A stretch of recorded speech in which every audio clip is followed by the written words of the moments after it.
Assalamualaikum warahmatullahi wabarakatuh. Perkenalkan, nama saya Clio Puja Ramadan.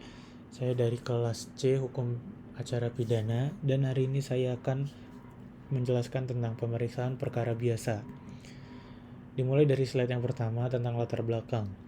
Di pengadilan ada dua metode pemeriksaan perkara pidana, pemeriksaan biasa dan pemeriksaan cepat. Sebagian besar kasus pidana tidak memenuhi syarat untuk pemeriksaan cepat.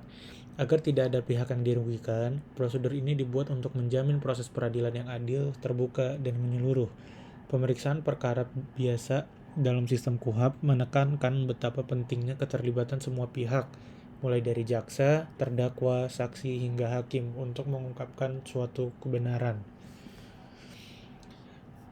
Di slide yang kedua ada tentang pengertian pemeriksaan perkara biasa. Pemeriksaan perkara biasa adalah serangkaian tindakan hukum di pengadilan negeri untuk memeriksa, menilai, dan memutus perkara pidana terhadap terdakwa yang hadir. Pemeriksaan dilakukan secara terbuka untuk umum, kecuali perkara yang bersifat khusus seperti kesusilaan atau melibatkan anak di bawah umur.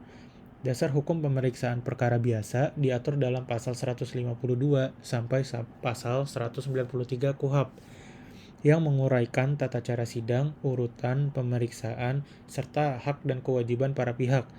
Pemeriksaan ini merupakan bentuk nyata dari pelaksanaan asas audi et alteram partem, yaitu setiap pihak harus diberi kesempatan untuk didengar. Selanjutnya ada tentang tujuan pemeriksaan perkara biasa. Dalam pemeriksaan perkara biasa, tujuan utama adalah menemukan kebenaran material, bukan sekedar kebenaran formal. Artinya, hakim harus menyelidiki secara menyeluruh situasi hukum nyata di lapangan. Selain itu, tujuan pemeriksaan adalah untuk memastikan bahwa terdakwa menerima hak pembelaan yang adil, seperti hak untuk mendapatkan penasihat hukum, hak untuk mengajukan saksi, dan hak untuk tidak dipaksa memberikan keterangan. Dengan menggunakan mekanisme ini, diharapkan bahwa keputusan yang dibuat benar-benar mewakili keadilan substansif, bukan hanya keadilan prosedural. Selanjutnya ada pihak-pihak yang terlibat. Yang pertama itu ada hakim atau majelis hakim, yang tugasnya memimpin jalannya sidang, menjaga ketertiban, dan membuat putusan berdasarkan fakta hukum.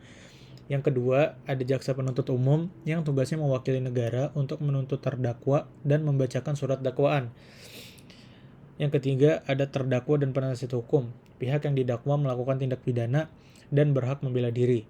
Selanjutnya ada saksi dan ahli, memberikan keterangan yang membantu hakim memahami duduk perkara. Peran tiap pihak ini saling melengkapi agar proses peradilan berjalan transparan dan objektif. Selanjutnya ada tahapan pemeriksaan perkara biasa. Yang pertama itu ada pembacaan surat dakwaan. Jaksa penuntut umum membacakan surat dakwaan di depan terdakwa. Dakwaan berisi uraian, perbuatan, waktu, tempat, dan pasal yang dilanggar agar terdakwa tahu tuduhan yang dihadapi. Yang kedua ada tanggapan atau eksepsi. Terdakwa atau penasihat hukum menanggapi dakwaan bisa menyampaikan keberatan atau eksepsi jika dakwaan dianggap tidak jelas atau pengadilan tidak berwenang. Jika ditolak, sidang lanjut ke tahap pembuktian.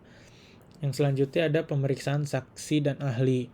Jaksa menghadirkan saksi dan ahli untuk memberikan keterangan.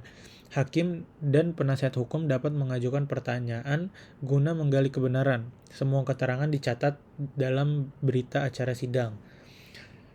Yang selanjutnya ada pemeriksaan terdakwa. Hakim memeriksa terdakwa terkait dakwaan. Terdakwa boleh menjawab atau diam, dan keterangannya dinilai bersama alat bukti lainnya secara objektif. Yang kelima ada pembacaan tuntutan. Jaksa menyampaikan tuntutan pidana berisi kesimpulan fakta, pasal yang dilanggar, serta usulan hukuman bagi terdakwa. Selanjutnya ada pembelaan.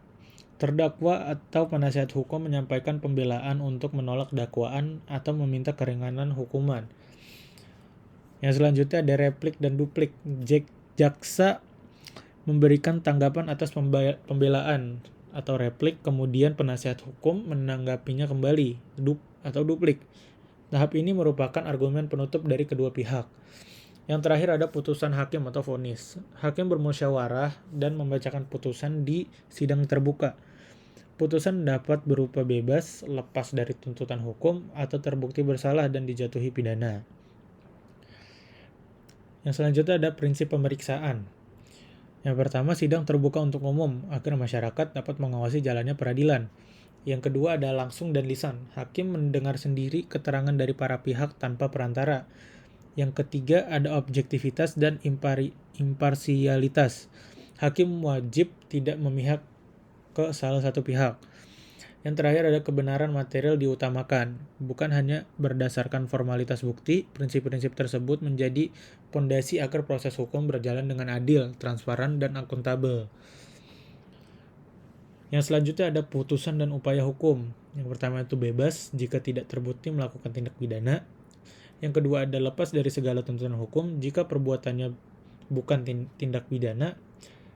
Yang terakhir itu terbukti bersalah, disertai penjatuhan pidana seusai ketentuan hukum. Apabila salah satu pihak tidak puas, dapat menempuh upaya hukum seperti banding, kasasi, atau peninjauan kembali untuk memastikan keadilan benar-benar ditegakkan.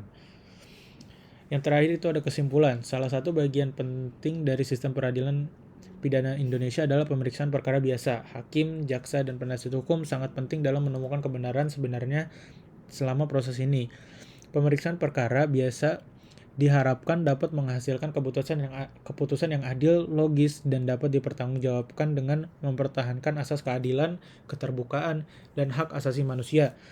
Prosedur ini tidak hanya menentukan siapa yang bersalah, tetapi juga memastikan keadilan ditegakkan untuk semua pihak.